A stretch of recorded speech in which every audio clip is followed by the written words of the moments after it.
Hello and welcome to the exclusive interview on AD4TV Radio. Statistics mainly is about data collection, analysis, interpretation, and presentation of numerical facts. Statistics is used in almost every field of research, and its backbone is data science. Let's take a break now and what statistics can do for us. We'll be back on the exclusive interview.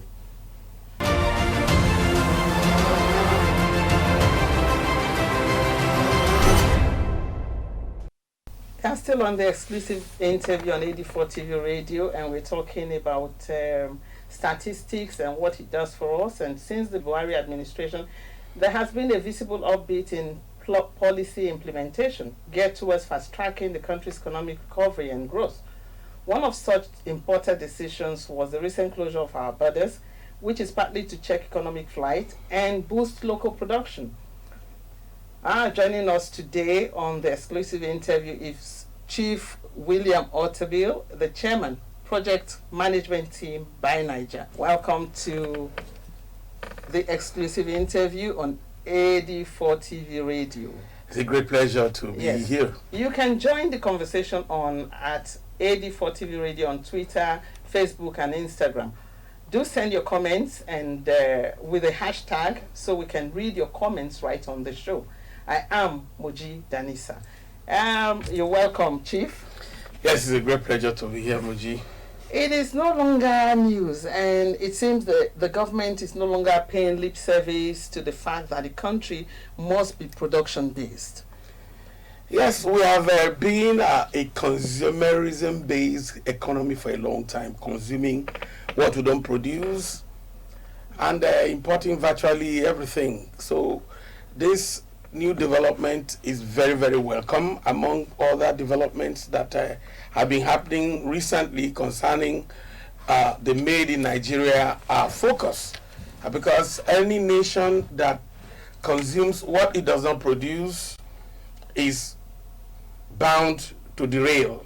Yeah. And any nation that only exports raw materials and if imports finished products like Nigeria has been doing over the years is bound to fail. Okay, so it's a very welcome development. Now you have said that. Let's quickly look at the two executive orders that were issued in 2017 by the government. We have Executive Order 003, and we also have Executive Order 005.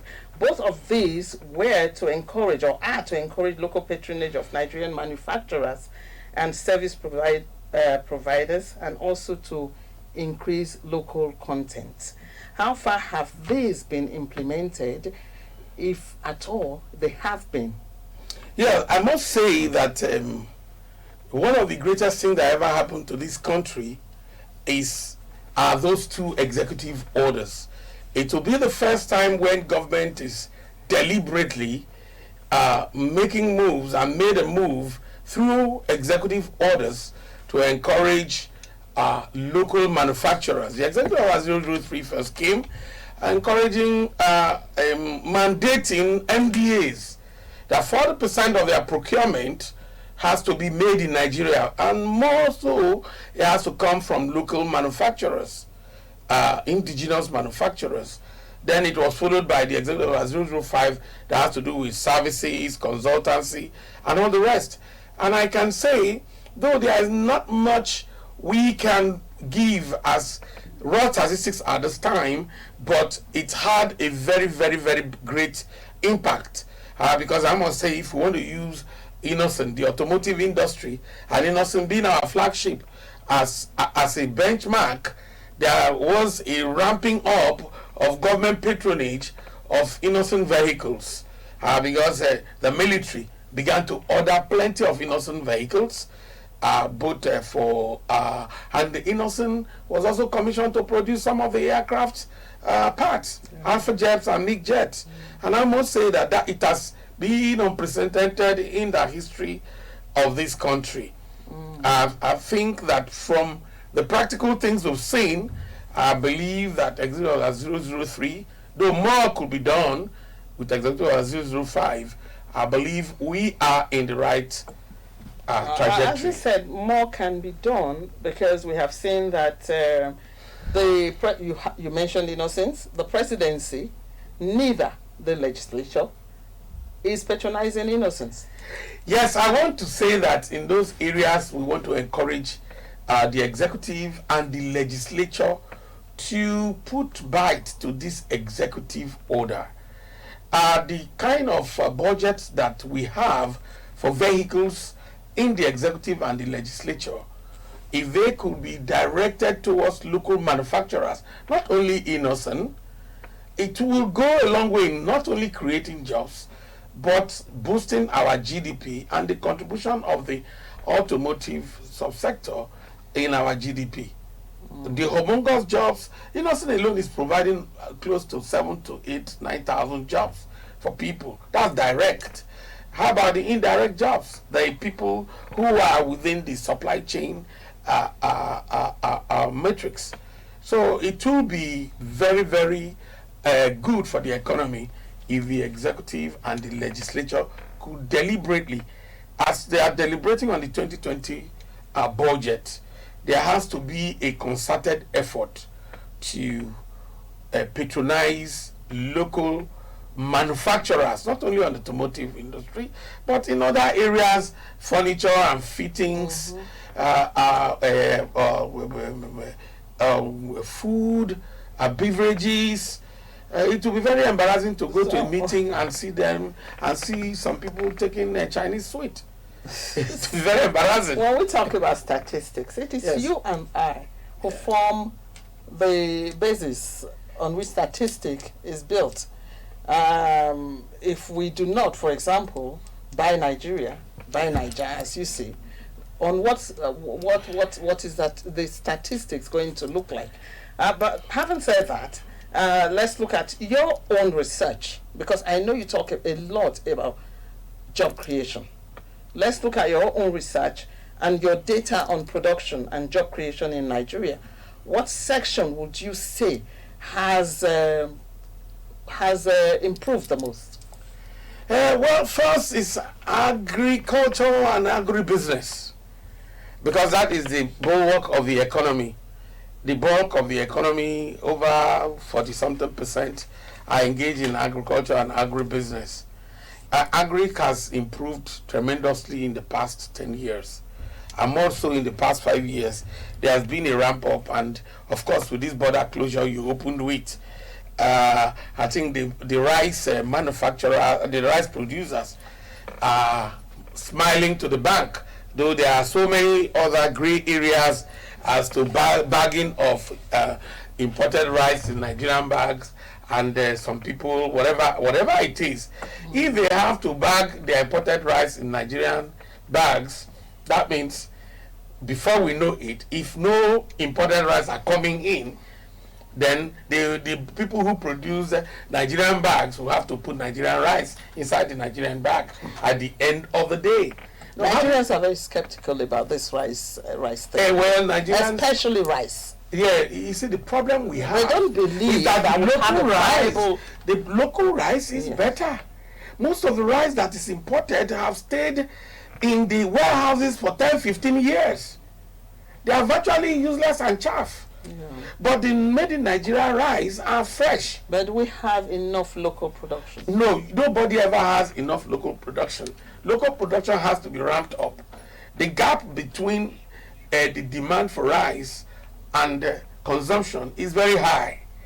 So if you don't tweak your monetary policy, your fiscal policy, your import and export policy, you will not be able to increase your local production and create jobs for these people. So long as we have porous borders, a lot of countries subsidize their rice and their wheat to circumvent your economy. Then when they are fully penetrated, you are now dependent on them, and they have the local people who connive with these people to dump goods and services that are not the best for the country. Okay, yeah, the CBN governor has said that 500 bags of locally produced rice were bought in the first week of the border closure. Yeah, If this is to be believed, let's ask ourselves the question: where were these 500 bags all the time, all the while? And let me tell you something about local patronage. Nigerian producers do not have the problem of production most times. For those who are able to have access to finance to produce, you have all the people who produce, but the problem they have is local patronage. Yeah. The elites of this country must be encouraged to consume made in Nigeria foods, to set a tone for the people. I love my Ofada rice, I like my Kebbi rice, I like my Abakaliki rice. The local rice is fresh, it's natural, it has an African smell, normal rice. At least the rice I used to eat when we were little for Christmas. Some people say you can eat it raw. So you understand. Yeah. So this issue of eating imported rice that has been completely bleached and devoid of any form of nutrients in the name of elitism has to be discouraged. The 500,000 bags of rice, as he said, plus more, they exist. I've been to a place where the governor told me that if I want to execute some empowerment programs that I brought at that time, he gave me 4 warehouses full of rice running into a couple of tons for tax run. They had enough paddy rice. You have enough paddy rice in Gombe. You have in Abakaliki, you have in Benue, you have in Adamawa, you have in Ogun State. You have rice grows everywhere in Nigeria, including Abia State. Everywhere. So we can in Edo State. We cannot believe farmers who have promised that rice will crash to 9,000 naira per bag in a few weeks. Governments and the private sector can make it happen. Let's provide processing facilities, storage facilities, market access for these people, and it will happen. Nigeria is such a wonderful country. Nigeria is the only country where telephony was very, very poor, that it was said those days that only a telephone is for the rich. But today, this same Nigeria, my mechanic has 4 lines, 5 lines. The wife has 3 lines. The same country. So rice can become like any other thing in the streets of Nigeria and will export to the rest of the country, to the rest of Africa. I can assure you. Nigerians are wonderful people. We'll still come back to research here because we want to know how many jobs can be created through locally produced products, so to say, and what is to be gained from the border closure. We'll be back. Just stay tuned.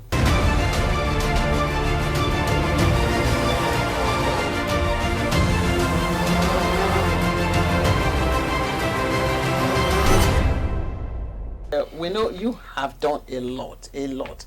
But then in Nigeria, research data is like winking in the dark. Because we just see them, we see the figures, we see these great things that can happen, we see these great things that perhaps are happening on paper, but are not translated into everyday living. So how do you think this research can be put into achievable usage? Like this program, for instance, is doing a lot. And I believe that there will be a kind of sustainability on emphasizing on statistics. One, for instance, if you don't have statistics, you won't know the value chain gaps and the supply chain gaps that exist even as an investor. Many elites in Nigeria don't even know where to invest. There's so much to invest. Okay, look at rice, for instance. If I were the elites of Nigeria, there should be a surge in investment in rice milling right now to take advantage of what has been revealed now. Like in the cotton, textile and garment subsector, the gap is high. Now, yeah, I just read somewhere that in Kano State, an investor has indicated willingness to invest $50 million in textile. Now, let me tell you something. If 60 million Nigerians, about less than 1/3 of Nigerians, wear made in Nigeria fabrics one day in a week and expend 5,000 naira per person per year, those 60 million people will be pumping in 60 million times 5,000, 300 billion into the cotton, textile, and garment value chain. Factories still abound in Kano that still produce 100% made in Nigeria textiles. You have Nikemtex in Lagos. You have still in existence? Yes, African Textile Mill is in Kano. Nikemtex is in Lagos. From my USC, they are there. The Adire people, Labekuta are there. You have Akwete cloth. You have Ashoke. You have Kogi. Those are textiles, indigenous textiles. They can be used to make clothes. Theresa May came to this country and wore Akwete cloth. Her jacket was made of Akwete cloth. The design is called Ikaki. I'm from Akwete. She wore that jacket with pride. We can actually make exotic What do you think? What do you think? Now, is wrong? coming to cotton, textile, and garment. I know Nigerians actually these days. The Nigerian of today wants to wear made in Nigeria fabric. Yes. So where do you think now the disconnect is, number one, government has to give more incentives to the existing textile companies. They are trying.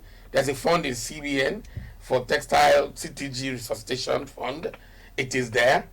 Number two, there has to be connectivity between the textile manufacturers and the garment people with the fashion designers. So you don't go pick fabrics that are from abroad. You need to develop garments from existing fabrics that has value in Nigeria, that adds value to the people. So that is another orientation. Number three, the elites have to invest. You know, before you can tell... I think I want to agree with you there, because in Nigeria, what we wear is, so to say, couture, is what a tailor designs and gets from his brain and gets for you. That's right. We right. don't have mass production. No mass production. Because there is no money for mass production. Yes. The money for mass production is with the elites. Market, you just pick up. Is with the elites. Advice. The elites should now study these statistics we are releasing and see there is money there. It's not only government. You could actually invest in this. Then you have people who do merchandising. By Nigeria, it will give you market access. People want to buy clothes, but there's no mass production. So before you can tell ATM to produce a particular design for you and have about 5 or 6 varieties of them just for Moji garments, that Moji brand, you have to invest money. So where will the Moji garment company get money to pay ATM to produce exclusive designs for her?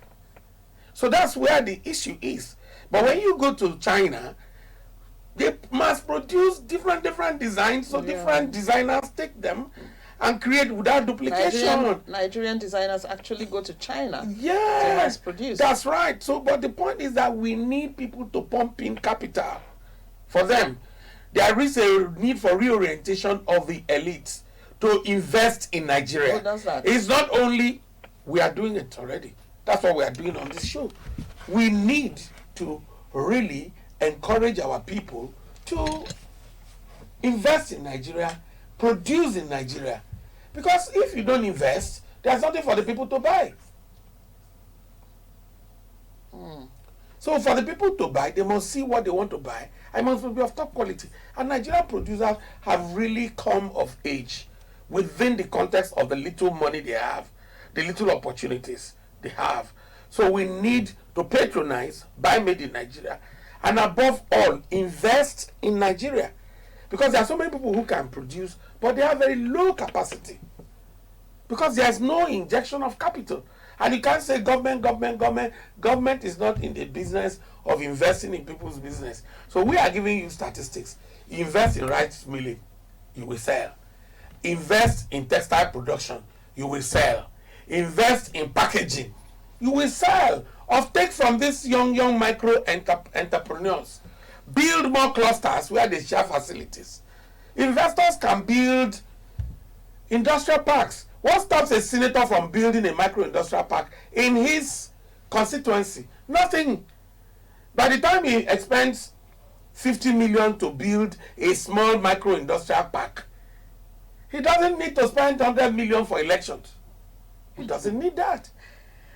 What Nigerians are very skeptical about is this talk. We talk a lot. We come on TV, we talk. We go into the newspapers, we talk. We go to meetings, we form committees. Nothing is actually really actualized into real life. I guess we'll after this your response, we will take another break and look at the statistics, because I know that you are very particular about statistics and creating jobs. Now, I want to quickly say, any elite, I want to concentrate on the elite. Yeah. We've overflogged the government. Who is the government? Government is run by the elites, made by multiple individuals. Whether you are empowered today or not, you are still the elite. You determine what happens in the society. We can project manage these things for them. Okay. There are enough professionals, at least I can say by Niger, can help you. Where we cannot do direct, we'll get other people to do it correctly. It is not talk. We have the statistics. There, in fact, honey is available. Honey is a big business. I don't want to put you on the spot there, but you work directly with the Ministry of Trade and Industries. Yes, and as a private sector partner. We can. Yes, we can. Government has all the paraphernalia to create enabling environment for these things to happen. That's why I'm telling you the missing link. The missing link is venture capital. The banks don't invest in startups. It's a kind of set of people that invest in startups. Most micro and small enterprise people in the informal sector get their money not from the regular banking system. Only 3% of what is available. You just said there's some funds in the CBN. There are funds in the CBN, but and the Bank of Industry. There are funds there, and they are giving a lot of people, but there are still need for project management for those people, so that the failure rate will be less. There's still the risk. So you need venture capital coming from Central Bank, Bank of Industry. Then you have project management. They have to be project managed. Number 2, above all, market access. That's one of the major critical missing link. You could have a woman producing curry, ginger, thyme, turmeric in Kano. They do that a lot. I met women who produce over 30 spices, wonderful spices, but they had deficiency in packaging and deficiency in market access, and they were not readily, they did not have ready access to NAFDAC number.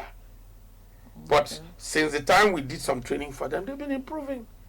Wow. And from the time government started this SME clinic, things have been improving.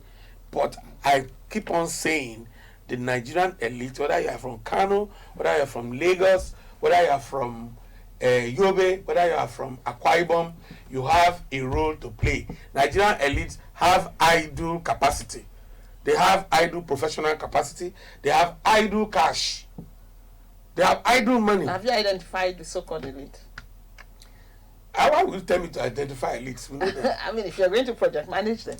No, we know the elites know themselves. They are listening to us right now. Okay. They are watching TV. So would you say Nigeria is too big for whatever you're talking about now? Because I know a country, another African country, where the government monitors everything from the farmers, from the farms. If you do not have a hole, you call the government. You do not have this with your GSM. I think that was what Additional was talking about, was trying to do with the GSM.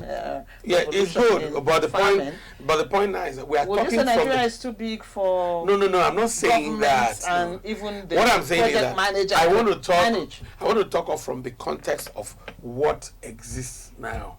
I don't have the powers. What's achievable within the context of our reality. Okay. It's not my duty to change what is existing.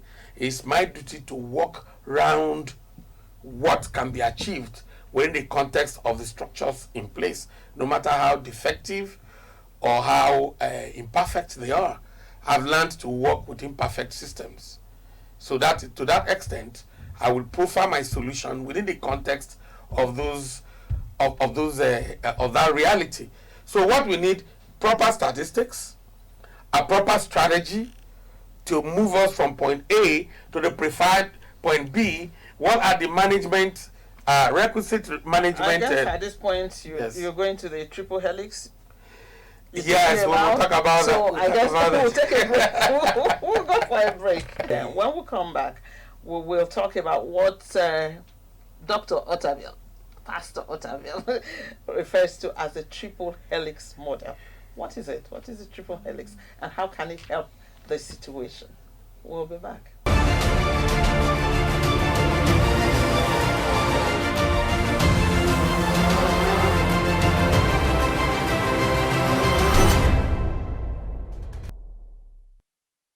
So you're still on the AD4TV exclusive interview, and we're still with Chief William Otaviel of Buy Naija, and we're looking at the statistics, how achievable they are, what is on ground, and what can be done. So we talked about the triple helix model. What exactly is the triple helix model? A triple helix model is a model in when you're talking about innovation, where there is a strategic interface between government on the one hand, research institutes and higher institutions, universities and all the other innovation centers on the second hand, and on the third hand you have the manufacturers, the private sector, who utilize research findings to take advantage of value chain and supply chain gaps, fill the gaps, produce more efficiently and more effectively, bring in new products into the market, and optimize the areas of comparative advantage and the competitiveness of each sector and each region of a country. It is Nigeria has challenges not for lack of research findings. The research findings are there, the institutes are there, but virtually all the institutes in Nigeria are like winking in the dark. In as much as we know that some of them lack requisite funds to compete with their counterparts abroad, but even in the midst of their handicap, they have done so well, and they're all over the country. You have FIRO established in 1956 has done so much. They have they have over 250 products, innovations, and processes that they have perfected with regards to Nigerian products. And many people are not aware, from cassava value chain to rubber, to fruits, to vegetables, to leather, to textiles. They have done so much. You go to the Raw Materials Research Institute. There are so many of them. All the universities virtually have research institutes, and their findings are so humongous. So, government providing enabling environment, funding some of these research institutes, okay, and these institutes are coming up with things, but there is a disconnection in Nigeria with the manufacturers. Many manufacturers do not even know that some of these processes have been perfected. There are many things that FIRO has that when I tell some micro and small, there's a disconnect. My duty is to help on disconnect. The triple helix is when they converge into a point where each of the efforts of government in creating an enabling environment, funding the research institutes working, coming up with innovations, then the manufacturers taking advantage of those findings and converting them to profitable products and services to the benefit of the society and the GDP of the economy. But when the manufacturers are either unaware or they are not taking advantage of it for any reason, then there's a disconnect. When the research institutes don't have enough funding. They are not able to even push to let people know what they have discovered. There's a disconnect. Or when government is underfunding, there's a disconnect. So I'm going to ask you again, how Yes. are you going to close in By this the gap? by this program and by other programs we want to put in place on Buy Naija, I can only talk about where my own influence is what I can do, what we can do what's with my your group. influence? And we want to bring this awareness to fore so that each of the 3 areas that are involved in the triple helix will begin to wake up to closing the gap, so that using the triple helix model, we can begin to achieve more. We are not going to leave it to government only. We are not going to leave it to the research institutes only. We are not going to leave it to manufacturers only. But we can drive it from the micro, small, and medium enterprise perspective. That listen, research institutes, we want to use what you have. Let's know all the things you have. What are your limitations? What are your challenges? Is your challenge coming from the government or from us? Let us talk. So we have to organize a platform upon which you can have a sustainable interface so that the statistics will change. Like we talk about, in the agricultural value chain, in the average, 1 million naira creates 12 jobs. 2014 statistics. So if you invest 1 million in the agri value chain, you are creating 12 jobs. So one of the biggest job creation platforms. That's 1 million by Naira 14. Yes, value. That's why I put a date to it. Creates about 12 jobs. So let's say maybe now it will create maybe, I don't know.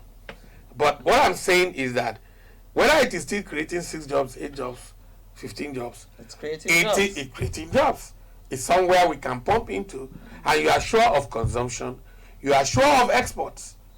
Because like in the fish value chain, the gap in the fish value chain is so humongous that you have a gap of close to 2 million metric tons of fish between demand and supply. That's a lot. So if you invest money, if you invest 2 trillion naira in the fish value chain just for aquaculture, leave the inland waterways, the continental shelf, fishing and all the rest, trawling, just aquaculture only. But by the time you invest 2 trillion, you will just be meeting the demand of the country. And when I say 2 trillion, we are not saying that maybe you are talking about a fish selling at 1,000 naira per metric ton, and not per kilo, which is not true. So we are talking about plenty money. So required. before we go, let's quickly look at the border closure again. There are Nigerians who think it was done in too much of a haste, that the government should have provided some buffer. Production should have been secured locally before borders are closed, because now there's more demand than supply. Yes, you see, it's like the chicken and egg case. By the time you say you want to wait till you boost off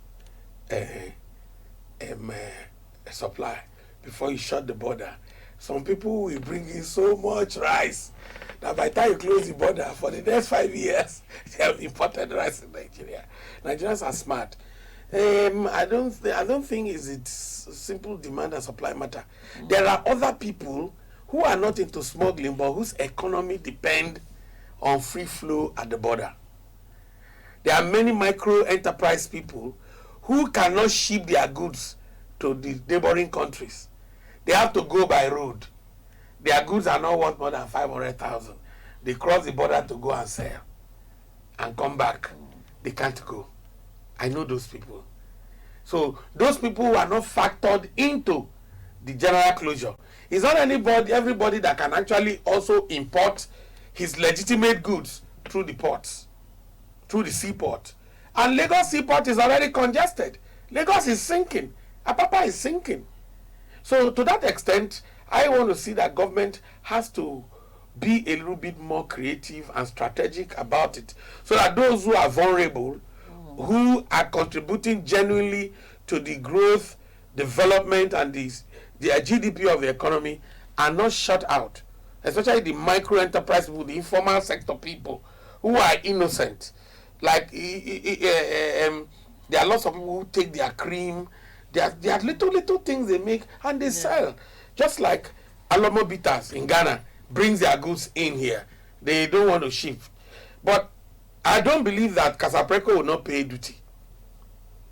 So those who can pay duty, let there be more enforcement of them paying, because land borders are the same thing all over the world.